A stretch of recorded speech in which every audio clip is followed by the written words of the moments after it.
के टाइम पे अगर आप मार्केट में कोई भी प्रोडक्ट परचेज करने निकलें तो हो सकता है कि आपको सबसे पहले ओरिजिनल से पहले आपको डुप्लीकेट प्रोडक्ट देखने को मिल सकता है। जिस तरीके से आप फिगर में देख रहे हैं तो आपको हो सकता है कि डुप्लीकेट प्रोडक्ट देखने को मिले। हर ओरिजिनल ब्रांड का आपको जो है मार्केट में डुप्लीकेट मिल जाता है। इसी तरीके से बहुत सारी चीज़ें हैं, बहुत सारे प्रोडक्ट हैं जो खाने पीने वाली चीज़ें वो एडल्ट्रेटेड होती हैं, यानी कि उनमें मिलावट होता है। आप चावल परचेज करने जाइए तो चावल में आधे कंकड़ आपको मिल जाएंगे, दाल में कंकड़ मिल जाएंगे, या फिर आप पेट्रोल परचेज करते तो पेट्रोल में भी वहाँ पे लोग जो है अलग अलग तरीके की जो है वहाँ पे ऑयल मिक्स करके जो आपको पेट्रोल बेच रहे हैं। तो हर जगह पे आपको एडल्ट्रेशन देखने को मिल जाता है। इसी तरीके से फॉल्स एडवर्टीजमेंट, मिस एडवर्टीजमेंट जो है होता है कि जहाँ पे आपको दिखाया तो कुछ और जाएगा एडवर्टीजमेंट में, एक्चुअली में आपको कुछ और बेचा जाता है। आपको वारंटी गारंटी बोलकर आपको जो प्रोडक्ट बेच दिया जाता है, लेकिन बाद में जो आपको वारंटी गारंटी नहीं मिलती है। तो बहुत सारे ऐसे फ्रॉड होते हैं जो कि कंज्यूमर के साथ होते हैं, और उन सभी फ्रॉड से कंज्यूमर को बचाने के लिए जो मैन्युफैक्चरर या सप्लायर के साइड से जो फ्रॉड होता है, तो इन सब चीज़ों से कंज्यूमर को प्रोटेक्ट करने के लिए कंज्यूमर प्रोटेक्शन एक्ट जो है वो बनाया गया। क्लियर? तो पहले 1986 था, लेकिन अब जो है 1986 को रिप्लेस करके 2019 जो है एक्ट लेटेस्ट वो चल रहा है। तो कंज्यूमर प्रोटेक्शन एक्ट क्या है? An act to provide for protection of the interest of consumers, यानी कि कंज्यूमर के इंटरेस्ट को प्रोटेक्ट करने के लिए जो ये कंज्यूमर प्रोटेक्शन एक्ट लाया गया, जहां पे डिफरेंट गाइडलाइंस दी गई हैं और डिफरेंट पेनल्टीज, और अगर आप जो है जो मैन्युफैक्चरर सप्लायर अगर कोई टाइप की गलती करता है तो उसके लिए क्या पेनल्टीज होंगी, क्या उसको पनिशमेंट दिए जाएंगे, वो सारी चीज़ें यहाँ पे इस एक्ट में इन डिटेल बताई गई हैं। To establish authorities for timely and effective administration and settlement of consumer dispute. तो कंज्यूमर प्रोटेक्शन एक्ट किस लिए आया? जिससे कि जो है अथॉरिटीज सेटअप किया जा सके, जिससे कि जो कंज्यूमर की डिस्प्यूट्स हैं उसको टाइमली और इफेक्टिव एडमिनिस्ट्रेशन के जरिए सेटल किया जा सके। The consumer protection act 2019 was introduced to replace the consumer protection act 1986। तो 1986 में पहले कंज्यूमर प्रोटेक्शन एक्ट था, वही फॉलो किया जाता था। उसके बाद 2019 में जो है कंज्यूमर प्रोटेक्शन एक्ट जो है 2019 को जो है इंट्रोड्यूस किया गया। तो ये जो बिल है 2019 का, कंज्यूमर प्रोटेक्शन एक्ट 2019 का, इसको जो प्रेसिडेंट है रामनाथ कोविंद जी ने वो 9 अगस्त को जो है इसको साइन किया, और उसी दिन जो है गेजेटेड में नोटिफाई भी कर दिया गया। उसके बाद फिर 20 जुलाई 2020 से जो है ये इफेक्ट में आया, यानी कि 20 जुलाई 2020 से कंज्यूमर प्रोटेक्शन एक्ट 2019 जो है वो फॉलो किया जा रहा है, और ये जो है सभी चीज़ों पे, यानी कि गुड्स हो चाहे सर्विसेज हो, सब पे एप्लीकेबल है। क्लियर? तो कंज्यूमर प्रोटेक्शन एक्ट, इसका ऑब्जेक्टिव बात करें तो क्या है, एम क्या है कि ये कंज्यूमर की राइट्स को, कंज्यूमर की जो इंटरेस्ट को जो है प्रोटेक्ट करता है, उनके डिस्प्यूट्स को सेटलमेंट करने के लिए जो है डिफरेंट रिलेशनल एजेंसीज बनाया गया है, और साथ ही साथ जिसने गलती की है, जिसने कंज्यूमर राइट्स को वायलेट किया है, उनको जो है पनिशमेंट देने का भी इसमें प्रावधान किया गया है। क्लियर? तो कंज्यूमर प्रोटेक्शन एक्ट 2019 में सेक्शन 2 में डिफरेंट टर्म्स, टर्मिनोलॉजी को डिफाइन किया गया है। तो कुछ इंपॉर्टेंट टर्मिनोलॉजी को हम यहाँ पे देखेंगे। तो सबसे पहले एडवर्टीजमेंट क्या होता है, वहाँ पे एक सेक्शन 2 सब सेक्शन 1 में जो है डिफाइन किया गया है। Section 2 sub section 1 of consumer protection act 2019। तो वहाँ पे एडवर्टाइजमेंट क्या कहा गया कि मीन्स एनी ऑडियो और विजुअल पब्लिसिटी, रिप्रेजेंटेशन, इंडोर्समेंट और pronouncement made by means of light, sound, smoke, gas, print, electronic media, internet और website, and include any notice, circular, label, wrapper, invoice और सच अदर डॉक्यूमेंट। यानी कि आप किसी भी माध्यम से, किसी भी चीज़ के जरिए आप जो है अगर अपने ऑडियो विजुअल पब्लिसिटी कर रहे हो, रिप्रेजेंट कर रहे हो किसी चीज़ को, किसी चीज़ को इंडोर्स कर रहे हो, चाहे वो लाइटिंग के जरिए आप कुछ दिखा रहे हो, चाहे साउंड के जरिए कुछ बता रहे हो, चाहे स्मोक यानी धुआं के जरिए बता रहे हो, गैस के जरिए बता रहे हो, किसी भी जरिए से आप जो है कोई चीज़ कम्युनिकेट कर रहे हो, या चाहे आप नोटिस, सर्कुलर, लेबल या रैपर के जरिए कम्युनिकेट करें, तो वो चीज़ एडवर्टीजमेंट कहलाएगी कंज्यूमर प्रोटेक्शन एक्ट 2019 के सब सेक्शन 2 सब सेक्शन 1 के अकॉर्डिंग। क्लियर?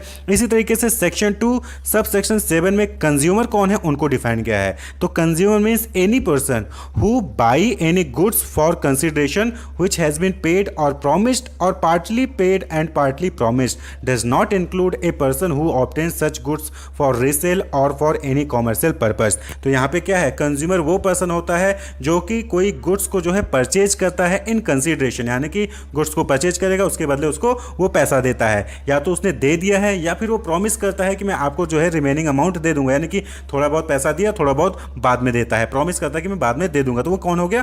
कंज्यूमर हो गया। यहाँ पे एक चीज याद रखनी है, जो नेक्स्ट लाइन है कि does not include a person who obtain such goods for resale, यानी कि अगर आप कॉमर्शियल पर्पज से या फिर रीसेल करने के लिए आप जो है प्रोडक्ट परचेज करते हो तो आप कंज्यूमर नहीं कहलाओगे। कंज्यूमर कौन होगा? जो अपने कंजम्पशन के लिए जो है किसी गुड्स को परचेज करता है और उसके लिए जो है पेमेंट करता है या फिर प्रॉमिस करता है कि वो पेमेंट करेगा रिमेनिंग। क्लियर? तो वो कंज्यूमर कहलाएगा। इसी तरीके से हायर्स और अवेल्स ऑफ एनी सर्विस, कोई भी पर्सन जो कोई चीज़ हायर कर रहा है या फिर कोई सर्विस अवेल कर रहा है for a consideration which has been paid और प्रॉमिस्ड और partly paid and partly promised, तो उसको क्या कहेंगे? कंज्यूमर कहेंगे। तो गुड्स के केस में क्या हो गया कि सामान खरीदा, उसके बदले उसने पेमेंट किया या फिर पार्टली पेड करता है तो वो कंज्यूमर हो गया, या फिर कोई सर्विस उसने हायर की या फिर उसको अवेल किया तो वो क्या हो गया? कंज्यूमर हो गया। जैसे कि आप ओला बुक करते हैं तो ओला क्या है? सर्विस है, आपने उसको हायर किया 2 घंटे के लिए 3 घंटे के लिए हायर किया, उसके बाद फिर आप उसको छोड़ देते हैं, तो वो आपने क्या किया? उस सर्विस का यूज़ किया, तो आप क्या बन गए? कंज्यूमर बन गए। क्लियर? तो कंज्यूमर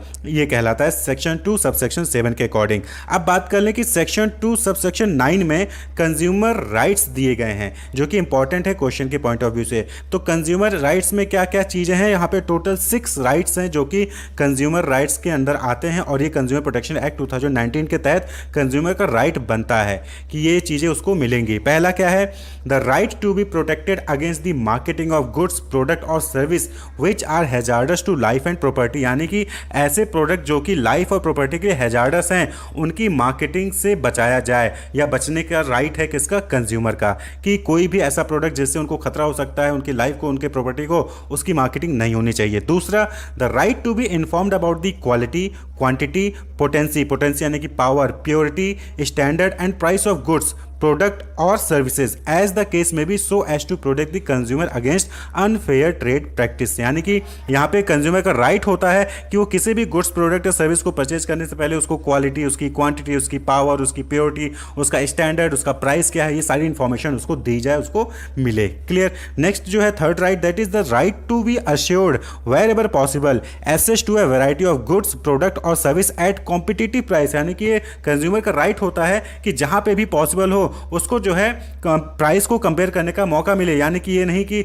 मजबूरी है कि आपको यहीं से शर्ट लेना है, आप शर्ट परचेज करने जाते हो तो शर्ट एक ही दुकान से लेना है, ऐसा मजबूरी नहीं है। आप शर्ट हो सकता है एक दुकान पे गए, नहीं पसंद है दूसरे पे जाइए, दूसरे पे नहीं है तीसरे पे जाइए, तो ये राइट है कंज्यूमर का कि उसको जो है वैरायटी ऑफ गुड्स को एक्सेस करने का मौका दिया जाए जहां तक पॉसिबल है। नेक्स्ट है the right to be heard and so be assured that consumers interest will receive due consideration at appropriate forum, यानी कि जो डिफरेंट फॉरम बनाए गए हैं कंज्यूमर प्रोटेक्शन एक्ट के तहत जहां पे कंज्यूमर जो है अपने डिस्प्यूट्स को वहां पे कंप्लेंट फाइल कर सकता है किसी भी सप्लायर, किसी भी मैन्युफैक्चरर के अगेंस्ट, तो वो कंज्यूमर का राइट बनता है कि उसको सुना जाए। क्लियर? कई बार ऐसा होता है कि आपको सुना ही नहीं जाता और आपको दोषी ठहरा दिया जाता है, तो ऐसा ना हो। ये राइट है कंज्यूमर का कि उसकी प्रॉब्लम, उसकी डिस्प्यूट्स को पर्टिकुलर फॉरम में, एप्रोप्रिएट फॉरम में, चाहे वो डिस्ट्रिक्ट लेवल पे हो, चाहे स्टेट का हो, चाहे नेशनल कमीशन, वहां पे उसको सुना जाए। नेक्स्ट है the right to seek redressal against unfair trade practice और रिस्ट्रिक्टिव ट्रेड प्रैक्टिस और अनस्क्रूपुलस एक्सप्लॉयटेशन ऑफ कंज्यूमर्स, यानी कि ये कंज्यूमर का राइट होता है कि अगर ये प्रूफ हो जाता है कि सप्लायर की या फिर मैन्युफैक्चरर की गलती थी तो उस केस में कंज्यूमर का राइट बनता है कि उसको रिड्रेसल मिले, यानी कि सपोज कि आपने 10,000 का कोई प्रोडक्ट परचेज किया था, एक ही दिन में खराब हो जाता है और सेलर ने जो है आपको प्रॉमिस किया था कि ये 1 साल चलेगा, तो यहाँ पे कस्टमर को राइट है कि उसको जो है वो 10,000 रुपये रिफंड मिले, या फिर उसकी वजह से अगर कोई और लॉस हुआ है, कोई इंजरी हुई है तो उसकी भी भरपाई जो है वो की जाए मैन्युफैक्चरर द्वारा। ये राइट बनता है किसका? कि सीक रिड्रेसल, यानी कि कोई भी अगर आपने जो है मैन्युफैक्चरर ने, सप्लायर ने गलत प्रोडक्ट सेल किया, उसकी वजह से जो भी नुकसान हुआ है उसको जो है उसकी भरपाई की जाए। And last but not least that is the right to consumer awareness, यानी कि कस्टमर का ये राइट बनता है, कंज्यूमर का ये राइट बनता है कि उसको अवेयर किया जाए।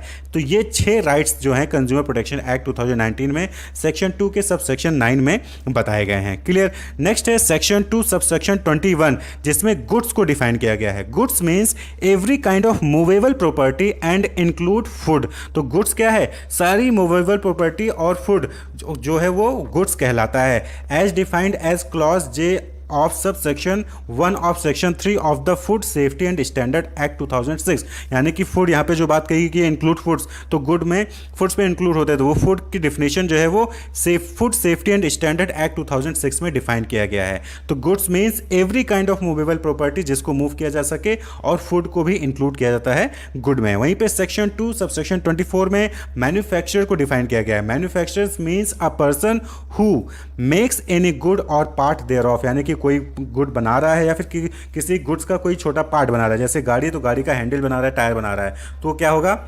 मैन्युफैक्चर होगा। नेक्स्ट है असेंबल्स एनी गुड और part thereof made by other. तो यहाँ पे क्या है कि वो अलग अलग लोगों से बनाए गए प्रोडक्ट को असेंबल करता है, उसके बाद फिर जो है वो आगे जो है प्रोडक्ट बनाता है, तो वो भी मैन्युफैक्चर कहलाएगा। तीसरा कैटेगरी क्या है, पुट्स और cost to be put his own mark on any good made by any other person, यानी कि किसी और ने प्रोडक्ट बनाया लेकिन आप अपना मार्क जो है उस प्रोडक्ट पे लगा देते हो, तो आप भी क्या कहलाओगे, मैन्युफैक्चर कहलाओगे। जैसे कि PNG हो गया और जो है HUL हो गया, तो ये सब क्या है, ये प्रोडक्ट किसी और से लेते हैं, मैन्युफैक्चर कोई और होता है और मार्केटिंग ये लोग करते हैं अपने ब्रांड से, तो ये भी क्या होंगे, मैन्युफैक्चर ही कहलाएंगे। तो सेक्शन 2 सब सेक्शन 24 में मैन्युफैक्चर की कैटेगरी में 3 लोग आते हैं, जो प्रोडक्ट बना रहा है, जो प्रोडक्ट का कोई पार्ट बना रहा है, या फिर जो अपना नाम लगा रहा है, वो तीनों ही क्या होंगे, मैन्युफैक्चर कहलाएंगे। क्लियर। वहीं पे नेक्स्ट है that is section 2 sub section 28। इसमें जो है मिसलीडिंग एडवर्टीजमेंट को डिफाइन किया गया है कि मिसलीडिंग एडवर्टीजमेंट क्या होता है। तो misleading advertisement in relation to any product और service means an advertisement which falsely describe such product और सर्विस, यानी कि प्रोडक्ट कुछ और है, उसकी स्पेसिफिकेशन कुछ और है, लेकिन आप एडवर्टीजमेंट कुछ और डिस्क्राइब कर रहे हो, तो ये क्या है, मिसलीडिंग एडवर्टीजमेंट है। दूसरा, gives a false guarantee to और is likely to mislead the consumers as to the nature, substance, quantity और क्वालिटी ऑफ सच प्रोडक्ट और सर्विस। तो यहाँ पे क्या है कि फॉल्स गारंटी दे रहा है आपको प्रॉमिस करता है कि ये तो प्रोडक्ट है 10 साल तो चलेगा, कुछ भी कह लो, लेकिन वो चलता 1 साल भी नहीं होता है इस केस में। तो इस टाइप की जो है अगर एडवर्टीजमेंट आ रही है तो वो क्या है, मिसलीडिंग एडवर्टीजमेंट होगी। वहीं पे डेलिबरेटली कंसील इंपॉर्टेंट इन्फॉर्मेशन, यानी कि जो एडवर्टाइजर है यानी जो मैन्युफैक्चरर है वो जो है जानबूझकर कोई इंपॉर्टेंट इन्फॉर्मेशन जो है प्रोडक्ट की वो आपसे छुपा लेता है, तो उसको भी क्या कहेंगे, मिसलीडिंग एडवर्टीजमेंट हम उसको कहेंगे। क्लियर। नेक्स्ट जो डिफिनेशन दी गई है जो सेक्शन 2 सब सेक्शन 23 में प्रोडक्ट क्या होता है वो चीज बताया गया। तो सेक्शन 2 के सब सेक्शन 33 में बताया गया है, प्रोडक्ट मीन्स एनी आर्टिकल और गुड्स और सब्सटेंस और रॉ मटेरियल और any extended cycle of such product which may be in gaseous, liquid or solid state, possessing intrinsic value which is capable of delivery either as a wholly assembled or as a component part and is produced for introduction to trade or commerce। यानी कि product का मतलब कोई भी ऐसा good, कोई भी ऐसा सब्सटेंस, कोई भी रॉ मटेरियल हो सकता है जो चाहे वो गैस के फॉर्म में हो, चाहे वो लिक्विड के फॉर्म में, चाहे सॉलिड के फॉर्म में हो, उसकी कुछ वैल्यू हो और जो उसको वो कैपेबल हो कि डिलीवर किया जा सके, यानी कि उसको आप बेचा जा सके, यानी कि आप उसकी ट्रेड कर सकते हो, उसकी कॉमर्स कर सकते हो उसको, तो वो चीज़ क्या कहलाएगी, प्रोडक्ट कहलाएगी। कोई भी ऐसी चीज़ जो आप बेच सको, जो मूवेबल हो, जो आप उसको, जिसका व्यापार आप कर सको, वो चीज़ प्रोडक्ट कहलाएगी। But does not include human tissues, blood product and organ. तो यहाँ पे प्रोडक्ट में ह्यूमन टिश्यूज, ब्लड प्रोडक्ट और ऑर्गेन को जो है इंक्लूड नहीं किया गया है। क्लियर। तो प्रोडक्ट मीन्स कोई भी ऐसा प्रोडक्ट जिसको आप जो है डिलीवर कर सको, जिसको आप जो है, जिसका आप ट्रेड कर सको, जिसका आप कॉमर्स कर सको, वो चीज़ क्या कहलाती है, प्रोडक्ट कहलाती है। लेकिन उसमें ह्यूमन टिश्यू, ब्लड प्रोडक्ट और ऑर्गेन्स इंक्लूड नहीं होते हैं। क्लियर। वहीं पे सेक्शन 2 के सब सेक्शन 42 में सर्विस को डिफाइन किया गया है। Service means service of any description which is made available to potential user and includes banking, financing, insurance, transport, processing, supply of electrical or other energy, telecom, boarding or lodging or both, housing, construction, entertainment, amusement or the purveying of news or other information। तो ये सब क्या है, ये service है। यानी कि service में आप चाहे बैंकिंग करो, फाइनेंस करो, insurance, transport, processing, housing, construction, entertainment, amusement, ये सब चीज़ें क्या है, ये सर्विस है। जो आप अम्यूजमेंट पार्क देखते हैं ना, ब्लू वर्ल्ड थीम पार्क, वो क्या है, सर्विस है। तो सर्विस में ये सारी चीज़ें इंक्लूड होती हैं। But does not include the rendering of any service free of charge और under a contract of personal service. तो अगर आप कोई पर्सनल सर्विस के लिए कॉन्ट्रैक्ट कर रखा है या फिर आपने फ्री ऑफ चार्ज कोई सर्विस अवेल किया है, तो वो यहाँ पे जो है इंक्लूड नहीं किया जाएगा। तो ये कुछ इंपॉर्टेंट डेफिनेशन थे कंज्यूमर प्रोटेक्शन एक्ट 2019 के सेक्शन 2 से। तो यहाँ पे कुछ चीज़ें आपको ध्यान रखनी चाहिए, जैसे कि पता भी होनी चाहिए कि जैसे ये जो राइट ऑफ कंज्यूमर्स हैं, ये जो है जॉन एफ कैनेडी जो कि फॉर्मर यूएसए प्रेसिडेंट हैं, उन्होंने जो है एक मैसेज में राइट ऑफ कंज्यूमर्स के बारे में बताया था, जिसमें उन्होंने right to inform, right to choose, right to safety, right to heard, right to seek redressal, ये जो है 5 राइट्स जो है वो कस्टमर के लिए, कंज्यूमर्स के लिए बताए थे, जो कि वर्ल्ड में फैला। और उसके बाद फिर इंडिया ने भी जो है इसको अपने कंज्यूमर प्रोटेक्शन एक्ट में जो है उसको इंक्लूड भी किया है। कंज्यूमर प्रोटेक्शन एक्ट 2019 में 6 राइट्स हैं जो कि कंज्यूमर्स के हैं और कंज्यूमर्स को उन राइट्स को अवेल भी करना चाहिए। लेकिन कंज्यूमर को प्रोडक्ट परचेज करते वक्त उनको कुछ रिस्पॉन्सिबिलिटीज़ भी हैं जो कि उनको फॉलो करनी चाहिए, उनको निभानी चाहिए। जैसे कि बी क्वालिटी कॉन्शियस, यानी कि कंज्यूमर को हमेशा क्वालिटी कॉन्शियस होना चाहिए और क्वालिटी प्रोडक्ट परचेज करना चाहिए, जिससे कि उनका जो प्रोडक्ट परचेज कर रहे हैं वो सही से काम करे, उनको वारंटी और गारंटी जो है प्रॉपर मिले और उनका पैसा वेस्ट ना जाए। दूसरा कि be aware of misleading advertisement, यानी कि अगर आपको एडवर्टीजमेंट आप कहीं देख भी रहे हो तो आप जो है खुद भी अपना कॉन्शियस, अपना दिमाग लगाइए कि ये एडवर्टीजमेंट क्या सही हो सकता है या फिर गलत हो सकता है, क्योंकि आज के टाइम पे फ्री में सब कुछ किया जा रहा है, लेकिन एक्चुअली में कोई चीज़ फ्री होती नहीं है। आपको एडवर्टीजमेंट में दिखा दिया जाता है कि आप ये कोल्ड ड्रिंक पी लेंगे और आपके पास बहुत ज़्यादा एनर्जी आ जाएगी, आप जो है पहाड़ पे चढ़ जाएंगे, तो ऐसा पॉसिबल नहीं होता है। आप क्रीम लगा लीजिए, आप गोरे हो जाएंगे, तो दैट इज़ नॉट पॉसिबल। ये सब क्या है, ये मिसलीडिंग एडवर्टीजमेंट्स हैं। Responsibility to inspect a variety of good before making a selection, ये भी कंज्यूमर की रिस्पॉन्सिबिलिटी होती है कि कोई भी प्रोडक्ट परचेज करने से पहले वो जो है उसको अच्छे से चेक कर लें। क्लियर? तो ये जो है, और वो एक प्रोडक्ट को नहीं, बहुत सारे ऑप्शंस को जो अल्टरनेट होते हैं उनको भी चेक करें। तो ये रिस्पॉन्सिबिलिटी है कस्टमर की, ये नहीं कि आप एक शॉप पे घुसे वहीं से प्रोडक्ट लिए चले आए, नहीं, कंपेयर करिए, ये आपकी रिस्पॉन्सिबिलिटी बनती है। कलेक्ट प्रूफ ऑफ ट्रांजैक्शन, कहीं पे भी आप कोई प्रोडक्ट परचेज करते हैं तो उसका ट्रांजैक्शन जो है, ट्रांजैक्शन यानी कि रिसिप्ट जो है वो जरूर कलेक्ट करिए, तभी आप जो है आगे चल के उसको कंप्लेन कर पाएंगे कि हाँ मैंने आपके यहाँ पे ये प्रोडक्ट इस डेट को और इतनी क्वांटिटी में इतने अमाउंट में परचेज किया था, नहीं तो आपके पास कोई भी प्रूफ नहीं होगा। और दूसरी चीज़ कि must be aware of consumer rights, consumers को अपने राइट्स के बारे में अवेयरनेस होनी चाहिए। तो ये कुछ रिस्पॉन्सिबिलिटी जो कि कंज्यूमर्स की भी होती हैं। कंज्यूमर प्रोटेक्शन एक्ट 2019 के सेक्शन 2 सब सेक्शन 47 में अनफेयर ट्रेड प्रैक्टिसेस के बारे में जो है वहाँ पे डिटेल दिया गया है। तो अनफेयर का मतलब होता है कि जब आप रूल को फॉलो नहीं करते हो या फिर मॉरल प्रिंसिपल्स जो होते हैं उनको फॉलो नहीं करते हो तो उसको हम अनफेयर माना जाता है। तो अनफेयर ट्रेड प्रैक्टिसेस यानी कि जब आप ट्रेड करते हो, यानी कि आप व्यापार कर रहे हो, तो उस वक्त जब आप रूल फॉलो नहीं करते हो या फिर कोई मॉरल प्रिंसिपल को फॉलो नहीं करते हो तो वो चीज़ अनफेयर ट्रेड प्रैक्टिस कहलाता है।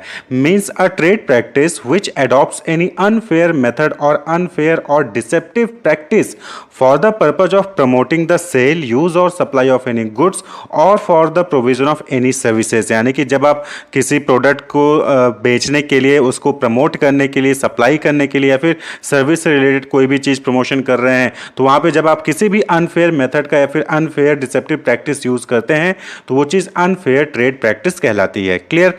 That is defined under unfair trade practice section 2 sub section 47। तो अब बात कर लें कि अनफेयर ट्रेड प्रैक्टिसेस में क्या क्या चीज़ें इन्वॉल्व होती हैं। तो सबसे पहले है कि falsely represent that the goods are of a particular standard, quality, quantity, grade, composition, style और मॉडल, यानी कि अगर जो सेलर है वो कोई गुड्स सेल कर रहा है और वो जो है फॉल्सली रिप्रेजेंट करता है, रिप्रेजेंट करने का मतलब कि चाहे बोल के रिप्रेजेंट करे, चाहे लिख के, चाहे वो आपको कहीं पे जो है पिक्चर के जरिए रिप्रेजेंटेशन कर रहा है या फिर इलेक्ट्रॉनिक मीडियम का यूज़ करके आपको गलत तरीके से रिप्रेजेंट कर रहा है। क्या कर रहा है कि उसकी जो गुड्स हैं वो अच्छे स्टैंडर्ड के हैं, अच्छी क्वालिटी के हैं, जो है पूरी क्वांटिटी में है, लेकिन एक्चुअली में देखा जाए तो रियलिटी में क्या होता है कि वो 90 केजी का था लेकिन आपको बता रहा है कि वो 100 केजी का है।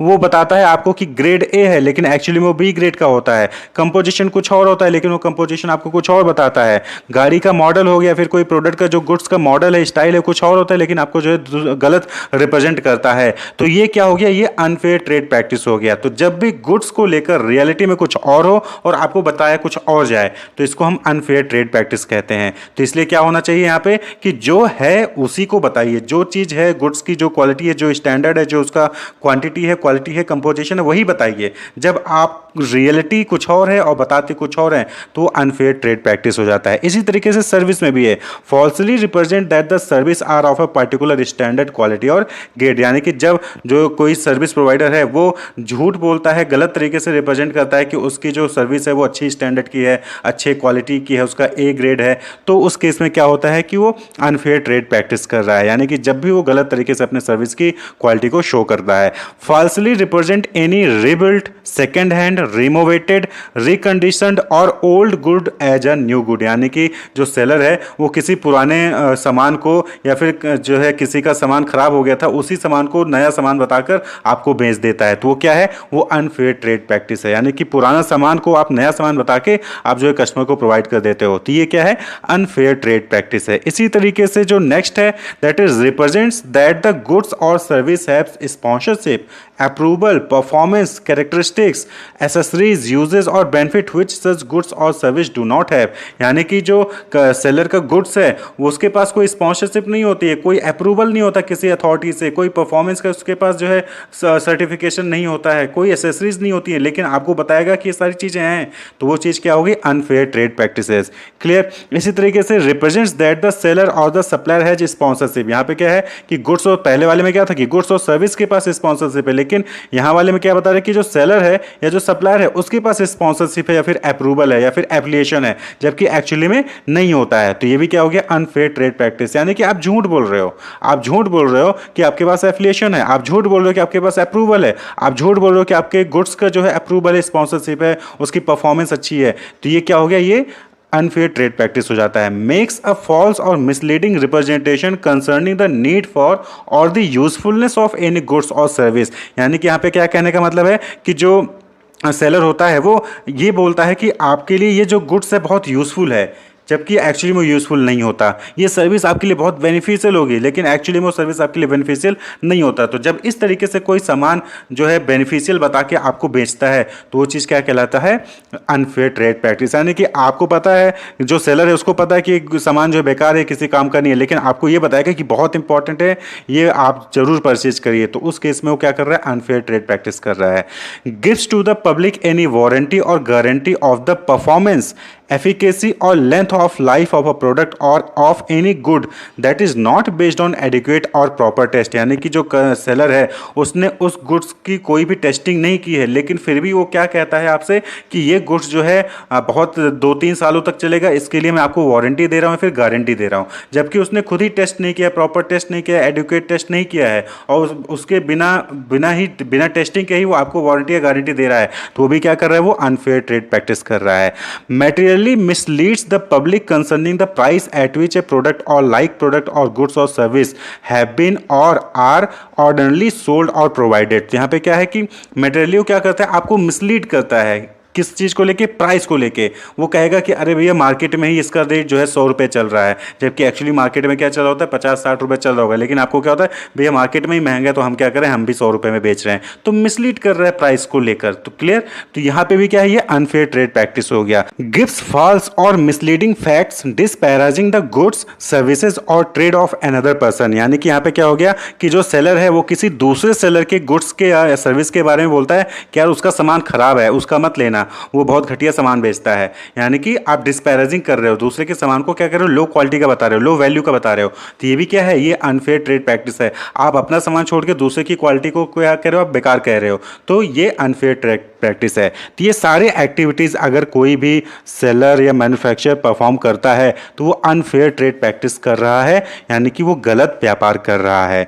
क्लियर। और ये कंज्यूमर प्रोटेक्शन एक्ट 2019 में अगर किसी भी बायर के साथ, कंज्यूमर के साथ ये प्रैक्टिस होता है तो वो जो है कंज्यूमर फोरम में जाके केस कर सकता है उस सेलर के अगेंस्ट, उस मैन्युफैक्चरर के अगेंस्ट, और उस पर जो है उसको जो है रिड्रेसल मिलता है। तो सेक्शन 2 सबसेक्शन 47 में अनफेयर ट्रेड प्रैक्टिस को ये डिफाइन किया गया है। Restrictive trade practices, consumer protection act 2019 के सेक्शन 2 सबसेक्शन 41 में रेस्ट्रिक्टिव ट्रेड प्रैक्टिस को डिफाइन किया गया है। कहा गया है कि मीन्स अ ट्रेड प्रैक्टिस, यानी कि restrictive trade practice means a trade practice which tends to bring about manipulation of price और इट्स कंडीशन ऑफ डिलीवरी। यानी कि जब भी कोई ऐसा व्यापार में कोई ऐसा काम किया जाता है सेलर द्वारा, मैन्युफैक्चरर द्वारा, सप्लायर द्वारा, जिससे प्राइस में चेंज आता है, प्राइस में मैनिपुलेशन होता है, या फिर जो है डिलीवरी की कंडीशन चेंज हो जाती है, उसकी डिलीवरी की कंडीशन में कुछ ना कुछ चेंज आता है, तो उसको हम क्या कहते हैं, रेस्ट्रिक्टिव ट्रेड प्रैक्टिसेस कहते हैं। जैसे कि price discrimination.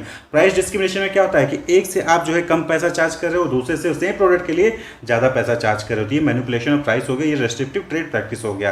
Condition of delivery, refusal to deal, यानी कि यहाँ पे क्या हो रहा है कि हम डील ही करने से रिफ्यूज कर देंगे। अगर आपको सपोज रहे कि आप जो है, एक स्टेट है ए और एक स्टेट है बी, तो ए वाले ने बी को रिफ्यूज करना है, तो ए वाला क्या करेगा कि बी वालों से डील करना ही बंद कर देगा। तो ये क्या हो गया, ये रेस्ट्रिक्टिव ट्रेड प्रैक्टिस हो गया। उत्तर प्रदेश और झारखंड है, उत्तर प्रदेश के लोग जो है झारखंड का सामान परचेज करना बंद कर दें, डील करना बंद कर दें, या झारखंड वाले उत्तर प्रदेश से डील करना बंद कर दें, तो क्या होगा, ये ट्रेड प्रैक्टिस क्या कहलाएगी, रेस्ट्रिक्टिव ट्रेड प्रैक्टिस कहलाएगी। यानी कि डिलीवरी पे कहीं ना कहीं रोक लग जा रही है। अब यूपी झारखंड से डील सेल नहीं करेगा तो यूपी का सामान झारखंड नहीं जाएगा, झारखंड सामान यूपी में नहीं आएगा, तो डिलीवरी पे क्या हो रहा है, कंडीशन लग रहा है, और इसकी वजह से क्या हो सकता है कि वो प्रोडक्ट की प्राइस भी क्या होगी, बढ़ सकती है। क्लियर। तो ये चीज़ रेस्ट्रिक्टिव ट्रेड प्रैक्टिस कहलाती है। To affect flow of supplies in the market relating to goods or service in such a manner as to impose on the consumers unjustified cost or restrictions। यानी कि जब जो flow है supply का, जो product है, गुड्स है, services है, उसकी सप्लाई जब मार्केट में रुक जाती है तो उसकी जो कॉस्ट है वो कस्टमर के ऊपर पड़ने लगती है। भाई मार्केट में अगर प्याज आना बंद हो जाता है तो प्याज की प्राइस क्या होते हैं, महंगे पड़ जाते हैं। अब कस्टमर को जो प्याज जो है 10 रुपये 20 रुपये किलो मिल सकता है, वो कस्टमर को जो है 50 60 और 100 रुपये में जाके परचेज करना पड़ जाता है। क्लियर। और वहीं पर रेस्ट्रिक्शंस भी लग जाते हैं कि आपको जो है खाली 2 किलो मिलेगा, 3 किलो मिलेगा। भाई महंगा इतना हो जाता है कि आप जो क्वांटिटी कहीं ना कहीं कम कर देते हो, सस्ता होगा तो ज़्यादा खरीदोगे, महंगा होगा तो कम खरीदोगे, तो रिस्ट्रिक्शंस भी लग जाते हैं, कोटा लग जाता है। तो यानी कि जब भी कोई ऐसा प्रैक्टिस किया जाता है व्यापार में जिसकी वजह से सप्लाई रुकती है और उसकी वजह से कॉस्ट बढ़ जाता है और जो रिस्ट्रिक्शन है वो लग जाते हैं, तो वो चीज़ क्या कहलाती है, रेस्ट्रिक्टिव ट्रेड प्रैक्टिसेस कहलाती है। जैसे कि होर्डिंग में होता है, होर्डिंग में लोग अपने आप इकट्ठा करके रख लेते हैं, मार्केट में सप्लाई रुक जाती है और फिर जब प्राइस बढ़ जाता है तब वो जाके मार्केट में प्रोडक्ट को बाहर निकाल देते हैं। तो वो चीज़ क्या है, रेस्ट्रिक्टिव ट्रेड प्रैक्टिसेस हैं। तो यहाँ पे 2 चीज़ें और इंक्लूड होती हैं as per consumer protection act 2019। वो क्या है, पहला, delay beyond the period agreed to by a trader in supply of such goods or in providing the services which has led or is likely to lead to rise in the price।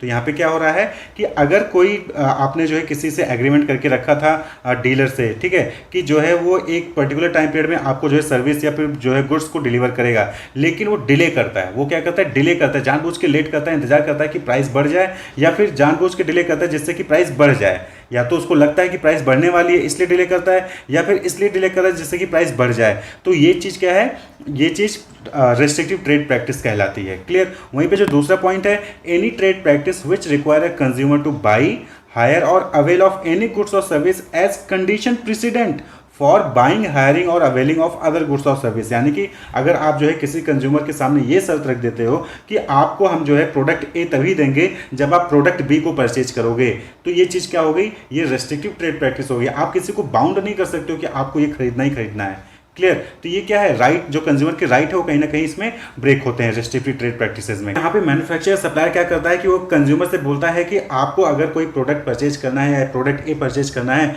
तो आपको पहले product B purchase करना पड़ेगा।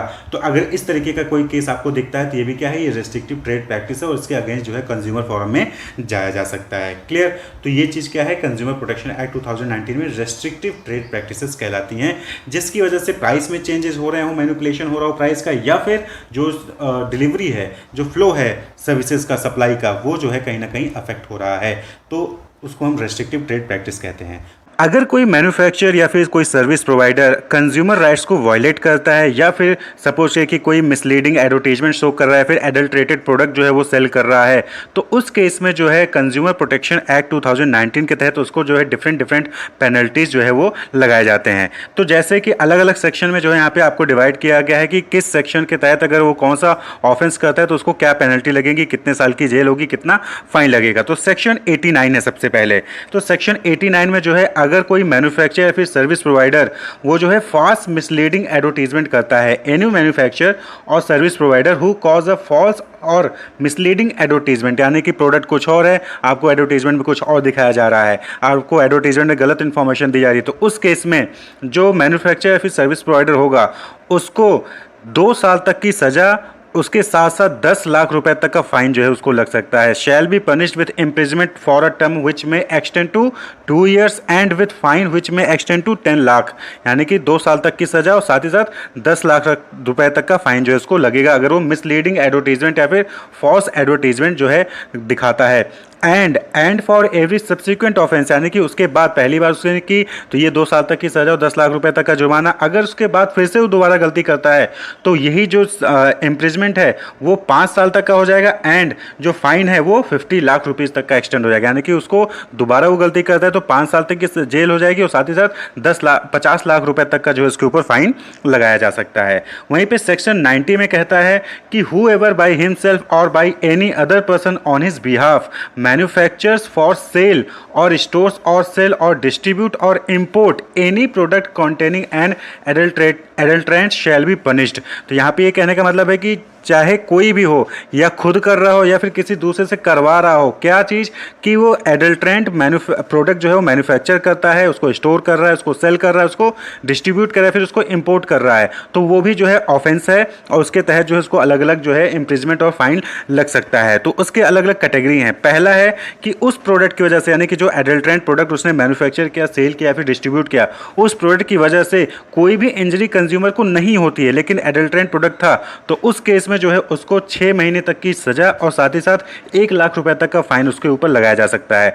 Does not result in any injury to the consumer with imprisonment for a term which may extend to 6 month and with fine which may extend to 1 lakh rupees. यानी कि adulterant product उसने बनाया, store किया, फिर उसने distribute किया, लेकिन उससे किसी कंज्यूमर को इंजरी नहीं हुई, तो उस केस में उसको 6 महीने की सजा और 1 लाख रुपए तक का जो है उसको फाइन लग सकता है। वहीं पे बी है causing injury not amounting to grievous hurt, यानी कि इंजरी तो हुई लेकिन जो है उसको कंज्यूमर को ज़्यादा दिन तक हॉस्पिटल में नहीं रहना पड़ा, तो उस केस में क्या होगा कि इम्प्रिजमेंट होगी जो कि 1 साल तक की होगी और वहीं पे फाइन भी लगेगा जो कि 3 लाख रुपए तक का फाइन उसके ऊपर लगाया जा सकता है। तो एडल्ट्रेंट प्रोडक्ट मैन्युफैक्चर ने बनाया, स्टोर किया या फिर डिस्ट्रीब्यूट किया, फिर इंपोर्ट किया और उसकी वजह से किसी कंज्यूमर को इंजरी हो जाती है, लेकिन ज़्यादा गहरा इंजरी नहीं होता है जिसकी वजह से उसको हॉस्पिटल में कई महीनों तक रहना पड़े, तो उस केस में जो मैन्युफैक्चर होगा उसको जो है 1 साल तक की जेल और 3 लाख रुपए तक का जुर्माना, फाइनेंशियल फाइन जो है लगाया जा सकता है। वहीं पे सी कैटेगरी आता है सेक्शन 90 में ही, causing injury resulting in grievous hurt to the consumer, यानी कि इंजरी भी हुई और साथ ही साथ ज़्यादा गहरी इंजरी हुई कि यहाँ पे हॉस्पिटलाइज होना पड़ा उसको, कई महीनों तक 2-3 महीनों तक जो है उसको हॉस्पिटलाइज होना पड़ता है, तो उस केस में जो जेल होगी वो 7 साल की होगी और जो फाइन लगेगा वो 5 लाख रुपए तक का जो है वहाँ पे लगाया जाएगा। क्लियर? इंजरी होगी लेकिन ग्रेवियस हर्ट नहीं था, ज़्यादा गहरा इंजरी नहीं था, तो उस केस में जो वहाँ पे फाइन लग रहा था वो 3 लाख रुपए तक का था और 1 साल तक की सज़ा थी। इंजरी हुई और ग्रेवियस हर्ट था, ज़्यादा गहरा इंजरी था जिसमें उसको हॉस्पिटलाइज होना पड़ा कई दिनों तक के लिए, तो 5 लाख रुपए तक का फाइन और 7 साल तक की सज़ा उसको दी जाएगी। वहीं पर सेक्शन 90 में ही अगर results in death of consumer, यानी कि उस एडल्ट्रेंट प्रोडक्ट की वजह से, गुड्स की वजह से कंज्यूमर की डेथ हो जाती है, तो उस केस में जो जेल होगी वो 7 साल से कम की जेल नहीं होगी, but which may extend to imprisonment for life. उस केस में उसको पूरी लाइफ टाइम के लिए जेल जो है जाना पड़ सकता है अगर कंज्यूमर की डेथ हो जाती है, तो 7 साल से कम की नहीं होगी और पूरी उम्र कैद की वहाँ पर सजा उसको मिल सकती है। साथ ही साथ जो फाइन है वो 10 लाख रुपए से कम का नहीं लगेगा, यानी कि 10 लाख या उससे ज़्यादा जो है उसको फाइन भी देना पड़ेगा अगर कंज्यूमर की डेथ हो जाती है उस एडल्ट्रेंट प्रोडक्ट की वजह से। तो यहाँ पे एक चीज़ और यहाँ पे ध्यान रखना है कि the offences under clause C and D, जो आप ऊपर देख रहे हैं C and D of sub section 1 shall be cognizable and non bailable, यानी कि जुरिस्डिक्शन ऑफ कोर्ट के तहत आएगा, और नॉन बेलेबल यानी कि इसमें आपको बेल भी नहीं मिलेगा, यानी कि जो मैन्युफैक्चरर ने सेक्शन 90 में सी और डी कैटेगरी में आते होंगे उनको जो है बेल भी नहीं दी जाएगी। नेक्स्ट सेक्शन है दैट इज सेक्शन 91। 91 में क्या है, whoever by himself or by any other person on his behalf manufactures for sale or store or sells or distribute or import any spurious goods shall be punished। अगर कोई manufacture है या फिर खुद कर रहा है या फिर किसी और से करवा रहा है, वो बना रहा है, उसको स्टोर कर रहा है या फिर उसको डिस्ट्रीब्यूट कर या फिर इंपोर्ट कर रहा है, किस टाइप के प्रोडक्ट, स्पूरियस प्रोडक्ट को, स्पूरियस गुड्स यानी कि फॉल्स गुड्स या फिर फेक गुड्स, तो अगर उसको जो है मैन्युफैक्चर कर रहा है, उसको सेल कर रहा है या फिर डिस्ट्रीब्यूट कर रहा है कोई भी, तो उसको जो है वो ऑफेंस माना जाएगा और उसके लिए भी जो है यहाँ पे पेनल्टीज 91 में सेक्शन 91 कंज्यूमर प्रोटेक्शन एक्ट 2019 में बताई गई हैं। क्या है, इफ सच एक्ट यानी कि स्पूरियस गुड्स की वजह से causing injury not amounting to grievous hurt to the consumer, यानी कि जो है इंजरी हुआ है लेकिन ज़्यादा गहरी इंजरी नहीं हुई है, तो उस केस में जो है 1 ईयर का जो है वहाँ पे उसको इम्प्रिजमेंट होगा और साथ ही साथ उसको जो है 3 लाख रुपए तक का फाइन लगाया जाएगा। क्लियर? स्पूरियस गुड्स है, फेक गुड्स है, लेकिन उसकी वजह से जो है इंजरी हुई है कस्टमर को, लेकिन जो है ज़्यादा गहरी इंजरी हुई, यानी कि उसको हॉस्पिटलाइज होने की जरूरत नहीं पड़ी कई दिनों तक के लिए, तो उस केस में जो है मैन्युफैक्चरर को या फिर जिसने भी किया वो काम, स्पूरियस गुड्स को उसने जिसने भी बनाया या फिर स्टोर किया फिर सेल किया डिस्ट्रीब्यूट किया, उसको 1 साल तक की जेल या फिर साथ ही साथ 3 लाख रुपए तक का उसको फाइन देना होगा। क्लियर। वहीं पे दूसरा है इसी सेक्शन 91 में कि causing injury resulting in grievous hurt, यानी कि इंजरी भी और साथ ही साथ इतना ज़्यादा गहरी इंजरी कि उसको हॉस्पिटलाइज होना पड़ा और कई दिनों तक के लिए हॉस्पिटलाइज होना पड़ा, तो उस केस में वही चीज़ कि 7 साल तक की सज़ा और साथ ही साथ 5 लाख रुपए तक का जुर्माना वहाँ पे हो सकता है, होगा। क्लियर। वहीं पे सी कैटेगरी में है कि result in death of a consumer, यानी कि उस स्प्यूरियस गुड्स की वजह से कंज्यूमर की डेथ हो जाती है, तो डेथ हो जाती है तो इस केस में वही चीज़ होगी कि कम से कम 7 साल की जेल या फिर उम्र कैद भी हो सकती है, और वहीं पे 10 लाख रुपए से कम का जुर्माना नहीं लगेगा, यानी कि 10 लाख रुपए या फिर उससे ज़्यादा का जुर्माना भी उस पर लगेगा, फाइन लगेगा। तो उम्र कैद 7 साल से उम्र कैद तक की सज़ा दी जा सकती है और साथ ही साथ 10 लाख रुपए या उससे ज़्यादा फाइन देना पड़ेगा। यहाँ पे भी वही सेम चीज़ है कि offences under clauses B and C of sub section 1 shall be cognizable and non available, यानी कि यहाँ पे जो सेक्शन 91 का बी और सी वाला क्लॉज है, यहाँ पे अगर कोई भी गिल्टी फाउंड होता है तो उस केस में वो क्या होगा, जुरिडिक्शन ऑफ कोर्ट के तहत आएगा और वो नॉन अवेलेबल होगा, यानी कि उसको बेल नहीं मिलेगी। वहीं पे सेक्शन 93 जो है वो डायरेक्टर जनरल के लिए है, यानी कि जो इन्वेस्टिगेशन करता है, तो सेक्शन 93 के तहत द डायरेक्टर जनरल और any other officer exercising power under section 2, section 22 में जो है कुछ पावर दी गई हैं जनरल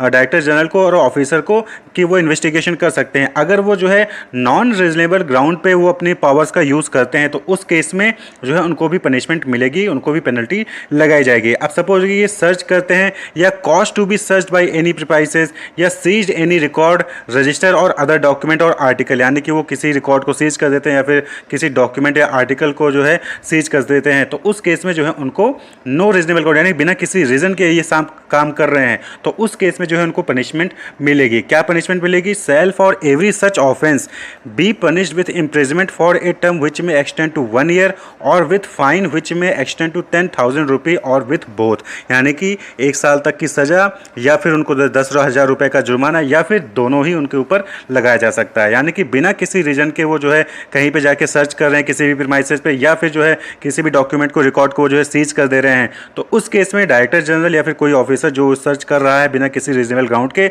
उसके ऊपर 1 साल तक की सजा या 1 साल तक का जेल या फिर 10,000 रुपये तक का जुर्माना या फिर दोनों ही लगाया जा सकता है। क्लियर। वहीं पे सेक्शन 88 में ये कहा गया कि whoever fails to comply with any direction of central authority under section 20 and 21 shall be punished with imprisonment for a term which may extend to 6 months और with fine which may extend to 20 lakh रुपये और with both। तो अगर आप जो है section 20 और section 21 में जो चीज़ें सेंट्रल अथॉरिटी के अंडर हैं, अगर उसमें से किसी भी चीज़ को आप कॉम्प्ली नहीं करते, यानी कि जो कंज्यूमर राइट्स हैं उसको अगर वायलेट करते हो, तो उस केस में जो है 6 महीने का आपको जो है जेल हो सकता है और वहीं पे 10 लाख रुपए तक का जुर्माना या फिर दोनों ही आपके ऊपर लगाया जा सकता है, अगर जो है आपके ऊपर मतलब कि मैन्युफैक्चर या फिर जो भी वो कंज्यूमर राइट को वायलेट करता है उसके ऊपर।